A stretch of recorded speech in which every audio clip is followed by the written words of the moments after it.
Welcome to another episode of the only show that's apparently on this channel now, Monday Movie Pickup. This one's a pretty quick episode, but again, I think I'm going to try to get up there to 100 episodes before the year ends, and I got some big plans for episode 100. I don't want to spoil it. I don't want to get too, I don't want to hype it up. So, just wait for it to happen. Anyway, we're going to start with Batman stuff again, because I am continuing to get Batman stuff. Here is The Batman versus Dracula. So, I know that this was a TV show that aired. It was just called The Batman. There's been quite a few animated shows in the last 2 decades. And this one, again, I don't know too much about. I had recently actually bought the Batman triple feature set, which is from the Batman Unlimited series. But this one is just the Batman versus Dracula film. From what I've understood, this was the only animated film that was actually based on the Batman series. This isn't just a compilation of episodes that aired separately and then were put into a DVD. No, this is like its own movie and was considered its own movie. So I have to sometimes watch for that because sometimes I'm not exactly sure. Some DVDs are promoted as a movie when they're really not. They're just a couple of episodes. You can get these episodes separately, the entire series on DVD and possibly Blu-ray as well. I can't remember. I think either that or Batman Unlimited are available Blu-ray, which would be kind of cool to get. I would like to get all the Batman shows. I've mostly kept up with the animated series, the one in the 90s, but it'd be kind of cool to keep up with some of the more recent ones as well, because I don't have a lot of knowledge about them. I haven't seen them, but, I've heard ranging opinions about them. The best opinions I've actually heard are about that Justice League show that aired in the early 2000s, which I remember very briefly, but that's another show I'd like to maybe give a watch in the future. And I believe that actually has a Blu-ray release. And there is an upcoming Blu-ray release for the Superman animated series, which, yes, I am watching out for. But if we're going to continue with Batman, here is Batman vs. Robin. This is like one of the last, recent animated Batman films that I have to get on Blu-ray.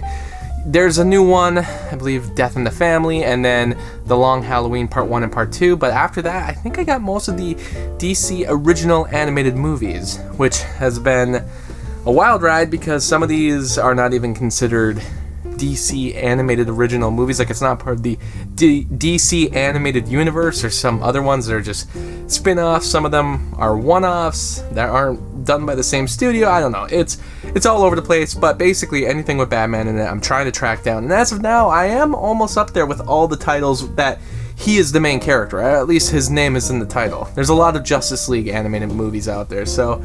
but this one looks kind of cool. I've heard good things about this one, so I have to give them all a watch. I love Batman.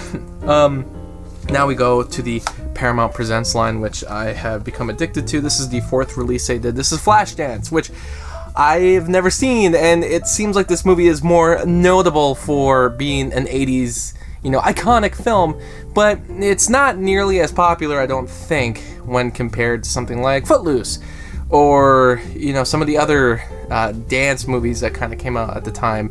Music dance movie. Dirty Dancing's the other one, I guess. I that's the one I was thinking of. Footloose, Dirty Dancing, and then there's Flashdance. And, I haven't even really heard good things about Flashdance. The movie doesn't even have that great of reviews, but like I said, it's more iconic than it is anything, and the Paramount Presents line has been more focused on doing any of their releases that are very iconic films, and films that were due for a Blu-ray release. Probably the weirdest one they've done so far is another 48 Hours, but that was because they did a release for 48 hours, so it only makes sense that they would do the sequel, which had not gotten a Blu-ray release up until that point. I will be getting those eventually. I do like 48 Hours. I should probably be getting that first before all of these, but seeing that I've seen 48 Hours before and I actually own it, I haven't felt as compelled to jump and buy it, whereas Flashdance, haven't seen it, I'd like to watch it. And this is the Blu-ray, which again, God, I love these, even though it's so simple. The original posters on the inside slipcover, you open up the disc, it's got all this background art, which is super cool. I mean, I love how much effort Paramount is putting into their Blu-ray releases.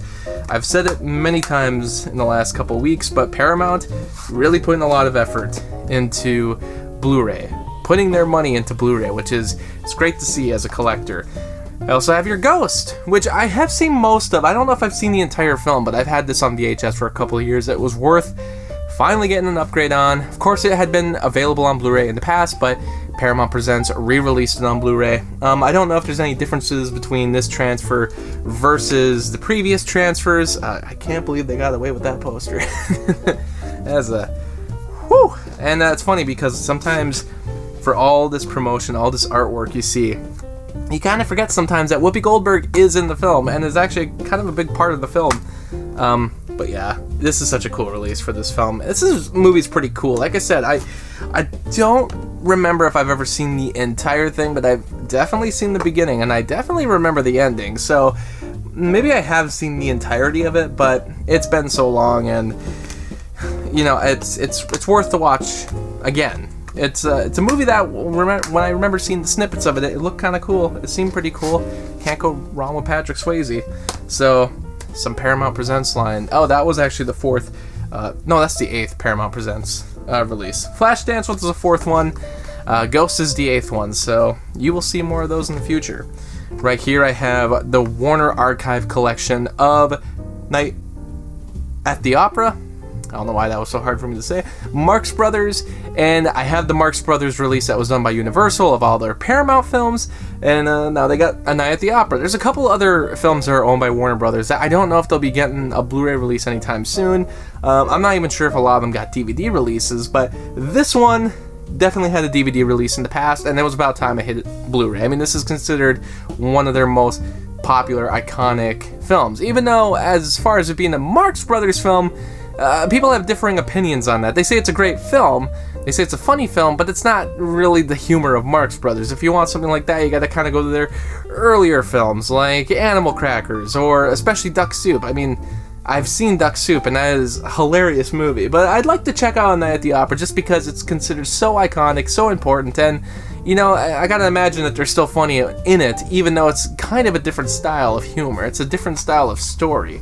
And I do have some good old discard on there, if I can just flip it over. I did do a Daily Cinephile about this, but just because I was saying in that video, it's so cool that they're doing so many great Blu-ray releases this year in 2021, and last year as well. At the end of 2020, they're just really giving the fans of the format so many great films to finally get on Blu-ray that really deserved Blu-ray releases so long ago. And now here's Return of the Vampire. This has been in my wish list on Amazon for a very long time. I finally bought it.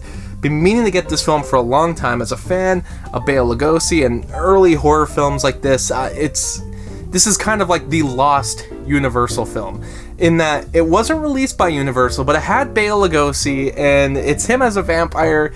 It's very much like, oh, this is pretty much like a Universal horror film.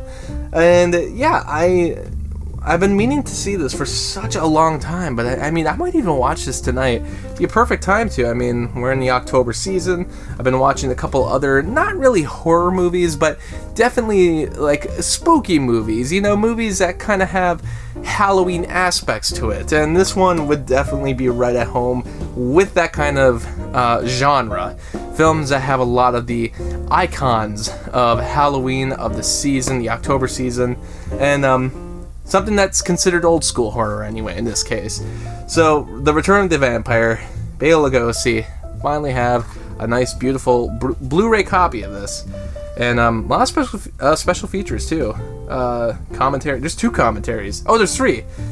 Why am I forgetting this? I literally did Daily Cinephile where I was talking about Shout Factory and how their images on Amazon never show the back of the cover of the case anyway.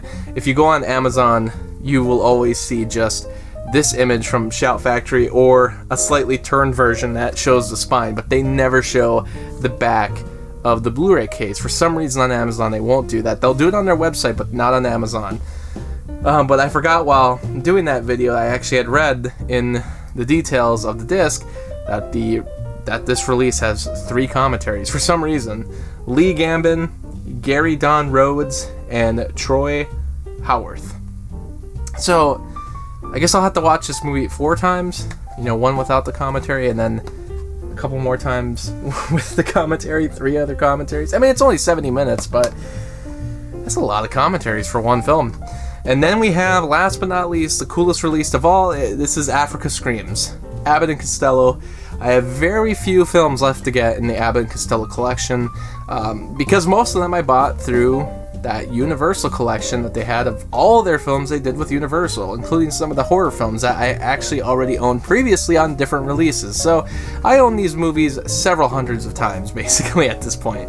But Africa Screams is one of their public domain films, or at least I believe it's public domain. It's been released like it was public domain, but there wasn't also a good transfer out there. The film had a horrible quality for many years, really bad DVDs, but Classic Flicks finally went ahead and they made this wonderful transfer of the film, and they're actually doing one of Jack and the Beanstalk now. So the two public domain, or so-called public domain, Abbott and Costello films are finally getting beautiful Blu-ray releases, and Africa Screams finally got one. There's a couple other Abbott and Costello films that have Blu-ray releases, but this was actually a limited edition.